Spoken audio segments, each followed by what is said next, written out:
Chris, what do you got? So we mentioned Suicide Squad earlier, so I may as well review Copra. So I'm very, very far behind, and I'm catching up to, I don't know, 2015, I guess. And so I read the first two books of Copra. A lot of people really, really love it. They swear by it. And I read the first issue a long time ago, and I was just like, eh. And so this is me giving it the second chance. So 2 years from now, I'll do the same for Black Hammer. So because this falls in the same place, so I'm going to talk about that briefly. Got it. Last episode I mentioned, or 2 episodes ago, I mentioned we were talking about burnout, and one of my very particular burnouts is analogs and tribute characters. And I'm like, why? I'm done with it. I don't care. So Copra is the best Suicide Squad comic that is not the Suicide Squad. Cool. It is one of the best fan comics, but that almost seems like a disservice to call it that. Michel Fiffe is the writer, artist, publisher, letterer, inker. He's everything. He did everything. There's actually in the back of the second book, he writes about it, and it's just like, how are you not insane? And he talks about, like, I almost went insane at the last stage. And he's just like, he doesn't have an intern. He doesn't have assistants. He just does it. And he quotes something that I shouldn't say because it does swear. But so basically the setup is that they're very much the Suicide Squad.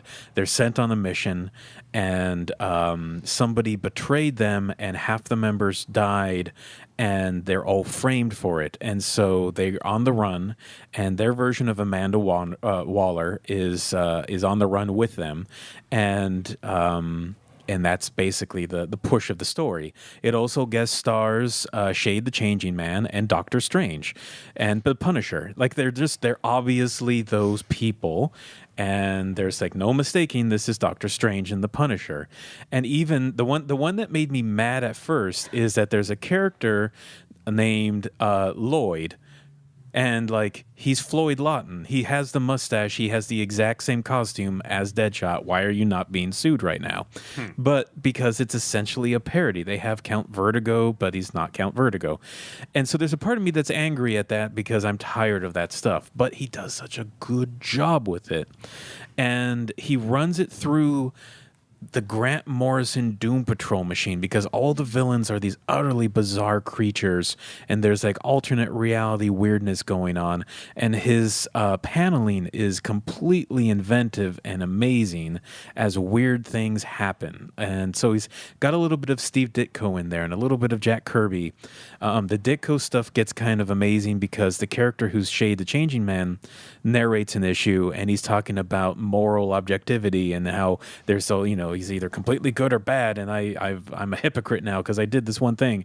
So it's like it's a nice commentary on old creators as well. So I do highly recommend it. It is an amazing feat because it's self-published, self-distributed, everything. I just have to get over my whole thing of like, why can't you just make something that's not Suicide Squad? But it is what it is. There's also this fantastic villain named Dee Dee, who's basically like a MODOK thing that's like a brain in a jar. And there's this great sequence where like there's technicians gluing the eyes onto the jar because she doesn't really need eyes. She just wants eyes. And one of them like messes it up and she vaporizes him.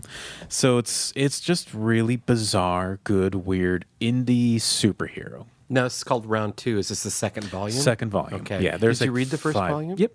Yeah. I just didn't bring it here. Okay. I only had so much room in my backpack. I understand. But yeah, there's like 5 or 6 volumes out. It is a pain in the butt for stores to get single issue copies. I will note that we don't carry it as single issues.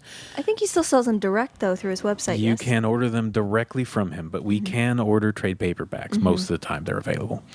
So yeah, I highly recommend it. It's just because of, you could tell he loves what he's doing. And he is a craftsman, and his designs for pages are amazing for me. So yeah, Cool. Copra or Copra? Copra, Copra. I think. Rounds 1 and 2. I don't know.